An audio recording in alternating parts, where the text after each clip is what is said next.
There is a man standing in a field in northern France in the year 1346. His name is John. He is not a knight. He is not a nobleman. He is not a professional soldier. He is a farmer from a village in England who was told 3 months ago that he was going to war. He brought what he had: a spear he made himself, a sharpened pole, 6 feet long, ash wood. The same clothes he wore on his farm: leather boots, a padded jacket, a gambeson that his wife sewed from old wool. No armor, no horse, no sword. Across the field, 200 yards away, the French cavalry is preparing to charge. Knights, in full plate armor, on war horses the size of modern draft horses. Each knight a moving fortress, each horse trained to trample. John has seen horses before, work horses, farm horses. Not this. He grips his spear. He is standing in the front rank of the English line at the Battle of Crécy. And he is going to win. Not because he is brave, though he is. Not because he is skilled, though he has trained. But because the English commanders have understood something about medieval warfare that the French have not yet learned. The knight is not the most important man on the battlefield. John is. I'm Paul. Welcome back. Let's open the record. John was 23 years old when the summons came. He farmed a small strip of land in a village in the English Midlands. He grew grain, he kept a few animals, he paid his taxes to his lord and his tithes to the church. He had never left England. The summons was not a request. In medieval England, the king had the right to call up able-bodied men for military service. Not indefinitely, not for free. John was paid 2 pence a day for an infantryman. Enough to survive, not enough to matter. He was given a spear if he didn't have one, or told to bring his own if he did. He marched to the coast, he crossed the Channel, he marched through France. 3 months of walking, sleeping on the ground, eating what could be found, watching men around him die from dysentery, from infected wounds, from exhaustion, before a single battle was fought. This was medieval war for John. Not glory, not honor, not the tournament with its rules and ransoms and chivalric codes. Mud, distance, disease, and then, if you survived all of that, a battlefield. John survived. He reached Crécy on the 26th of August, 1346, and he took his place in the English line and waited. Before I show you what happened at Crécy, I want to show you what John was facing. Because the French cavalry at Crécy was not just an army, it was an investment. A knight in 1346 required a war horse, a destrier, a trained battle horse, bred for aggression, trained to bite and kick. Cost, the equivalent of a small farm. Full plate armor, or the transitional armor of the period, chainmail, plate on the chest, plate on the arms, helmet, gauntlets, greaves, custom fitted, made by specialist armorers. Cost, another small farm.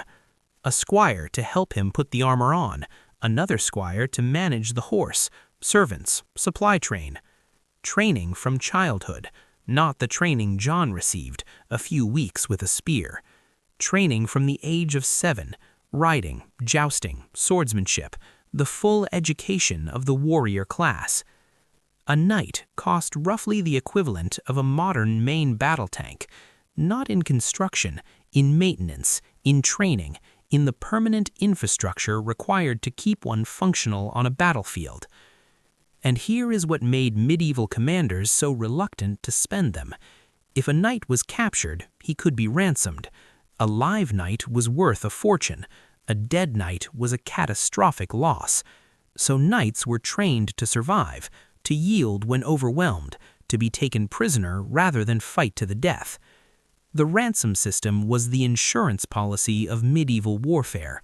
It made knights expensive to kill and expensive to capture.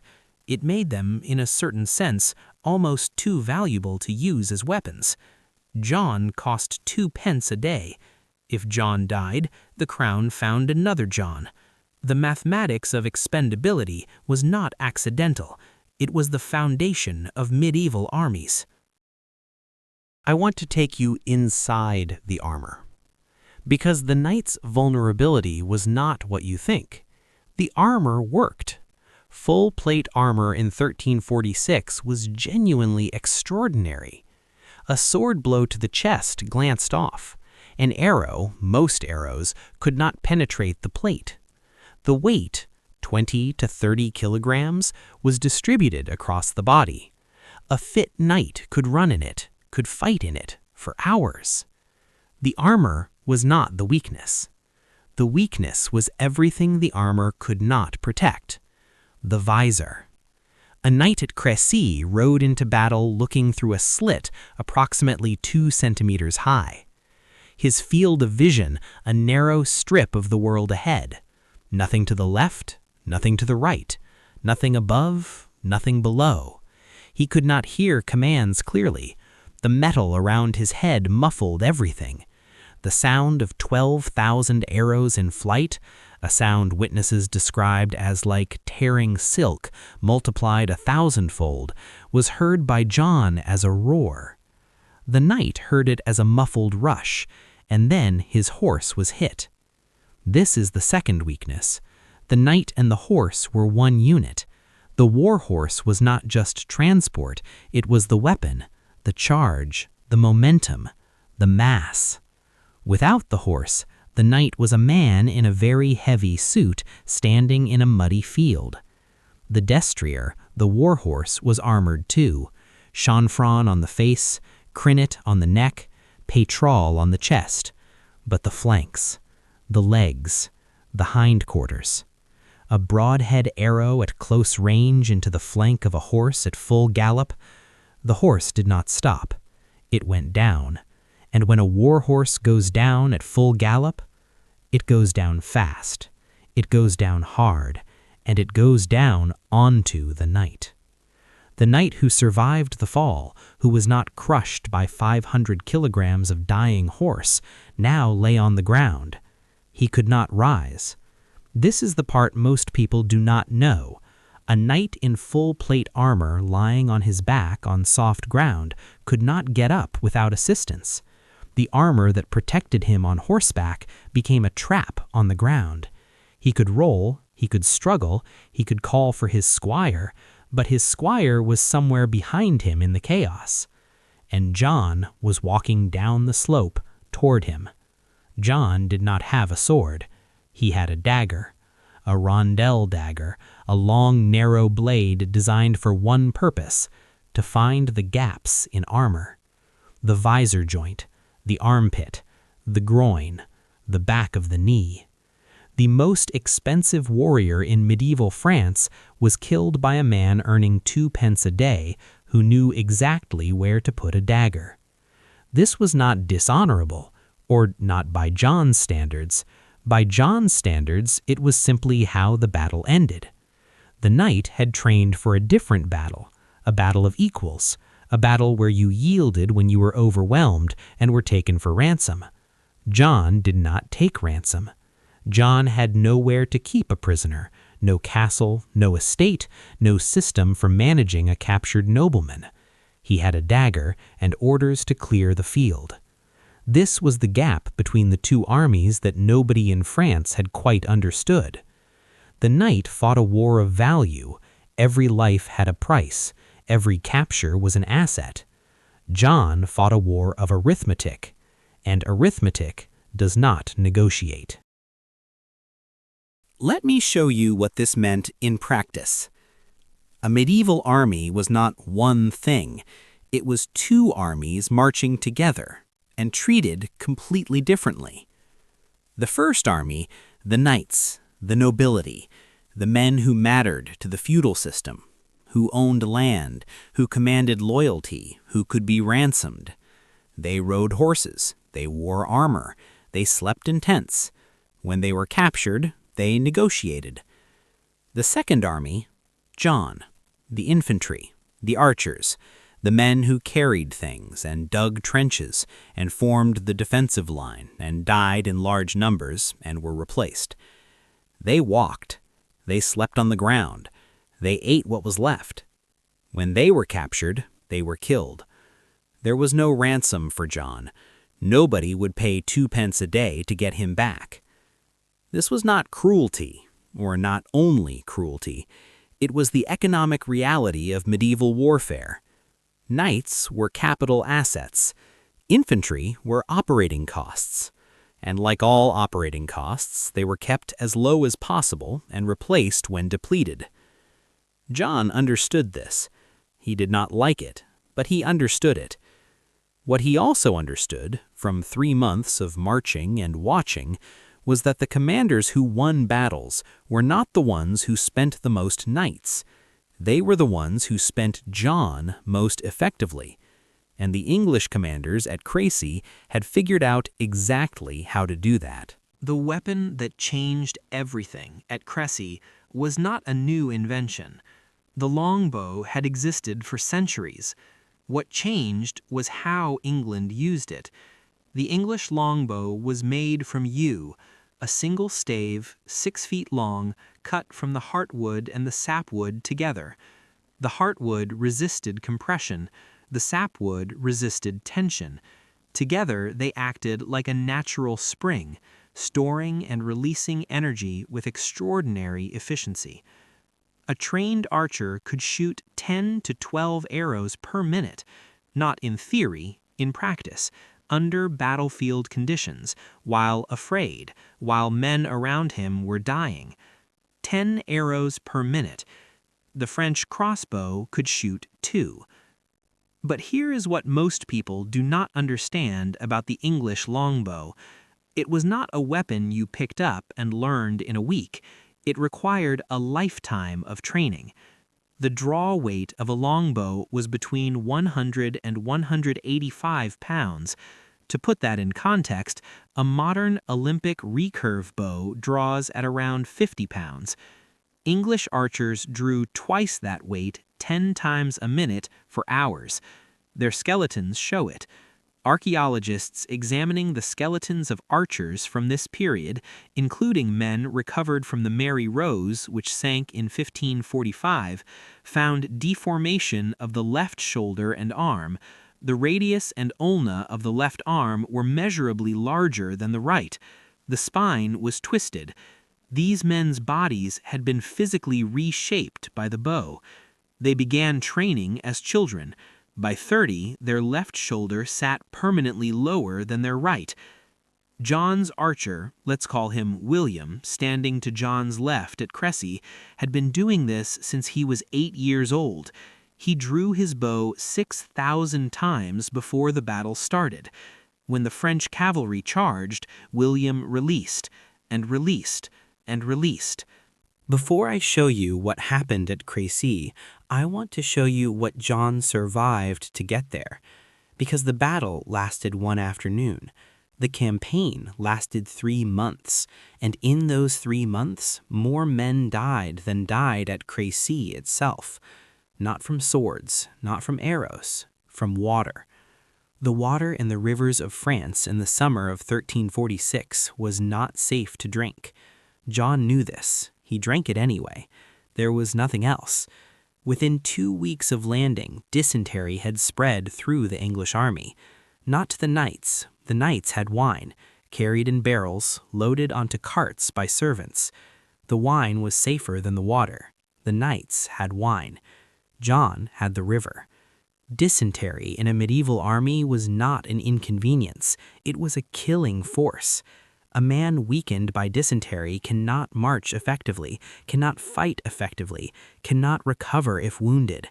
The English army lost hundreds of men before a single battle. John was not one of them, but he watched men he had marched with die in ditches on the road to Crécy. The second killer was the wound. Medieval warfare produced wounds that the medicine of the time could not reliably treat. A sword cut to the arm, sealed quickly, might heal.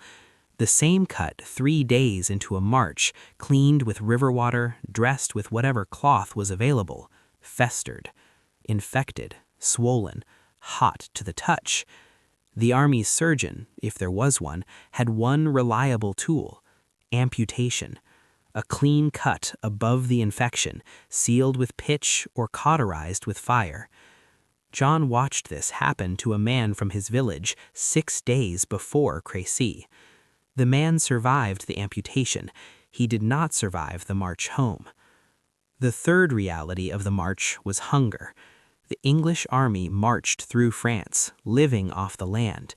This was not simply looting, though there was looting. It was logistics. The army was too large to be fed from England. The supply chain was inadequate. The commanders knew that the army would eat what it could find. The French villages in the path of the English army were stripped. Grain from the barns, animals from the fields, whatever was stored for the coming winter. John ate. The villagers did not. He did not think about this very much. He was hungry. The food was there. The army needed to march. This is the war that no chronicle records. The official accounts of Crécy speak of formations, of the Black Prince, of the flower of French chivalry brought low. They do not speak of the men who died of bad water before the battle began. They do not speak of the amputation 6 days before Crécy. They do not speak of the stripped barns and the hungry villages left behind as the army moved east. John carried all of this on to the ridge at Crécy. 3 months of march, the dysentery he had survived, the men he had watched die, the food he had taken, the home he could not quite remember clearly anymore. He stood on the ridge. He gripped his spear. He waited. Crécy was not a fair fight. The French had more men, more knights, more cavalry, more of everything that was supposed to matter. The English had John and William and the longbow, and something else, a position. Edward III placed his army on a ridge. John stood on that ridge. Below him, the valley the French would have to cross. The ground was soft from rain. The French war horses would slow in the mud. The French knights would charge uphill. Their horses would arrive at the English line already exhausted, and before they arrived, William and 12,000 other archers would have released approximately 150,000 arrows into the charging mass. Not aimed at the knights, aimed at the horses. A war horse in plate armor is well protected. A war horse in chainmail on its flanks and neck is less protected. A war horse hit by a broadhead arrow in the eye, the nostril, the exposed leg, falls. And a fallen war horse at full charge takes everything around it down. Other horses trip. Knights are thrown. A knight in full armor weighing 20 to 30 kilograms, thrown from a horse at speed, cannot get up without help. He lies on the ground. He cannot rise. He cannot remove his helmet without a squire. And John and the other infantry walked down the slope with daggers and mallets. The most expensive warriors in medieval France were killed by farmers with daggers while lying on the ground unable to move. This was not glorious. It was not the war the knights had trained for. It was not the war the songs described. It was not the war of individual combat and chivalric honor. It was the other war, John's war. And John's war was winning. The Battle of Crécy killed approximately 4,000 French soldiers, 11 princes, 80 barons, 1,500 knights. The English lost perhaps 200 men, most of them infantry. The lesson should have been clear. It was not learned. At Poitiers in 1356, 10 years later, the French charged again, into archers, into infantry, into the same tactical trap, and lost again. At Agincourt in 1415, 69 years after Crécy, the French charged again. across a muddy field, into 12,000 English archers, with knights in full plate armor, so heavy that when they fell, and they fell, they could not rise. English infantry moved through the fallen French with weapons worth less than the boots the knights were wearing. John's great-grandson was at Agincourt. He went home. Here is what the archive shows me most clearly about these three battles. The French did not fail because they were cowards. They were not cowards. The French did not fail because they were stupid. Their commanders were educated men. The French failed because they could not update their understanding of what war was. They kept fighting the war they had trained for, the war of knights, of individual combat, of the ransom system, of chivalric honor. They could not accept that John, who cost 2 pence a day, who had never been to a tournament, who had never trained for single combat, had made their entire military system obsolete. The longbow did not replace the knight overnight, but it demonstrated, at Crécy, at Poitiers, at Agincourt, that the most expensive warrior in the field was not the most dangerous one. John was. Not because John was superior, because John was replaceable, and the English commanders knew exactly what to do with him. The archive holds one more record. Not a battle. A man walking home. John survived Crécy. He collected his pay. He marched back to the coast. He crossed the channel. He walked home. His village looked exactly the same as when he left. His strip of land needed plowing. His animals needed feeding. The harvest was late. Nobody asked him what it was like. Nobody recorded his name. The Chronicle of Crécy mentions Edward III at length. It mentions the Black Prince, Edward's son, 16 years old, fighting his first battle. It does not mention John. He appears in the records only as a number. Infantry, approximately 7,000. 7,000 Johns. He was one of them. He plowed his field. He paid his taxes. He did not go to war again. Or perhaps he did. The records do not say. What the record shows is simply this. At Crécy, on the 26th of August, 1346, a farmer with a spear stood on a ridge in northern France, and the most powerful military aristocracy in Europe charged toward him, and he held. That is what the archive held today. Not the story of knights and chivalry and single combat, the story of a man who cost 2 pence a day, who walked 3 months to reach a battlefield, who stood in the front rank with a spear he made himself, and whose expendability was, in the end, the most powerful weapon England had. If this changed the way you see something, share it with one person.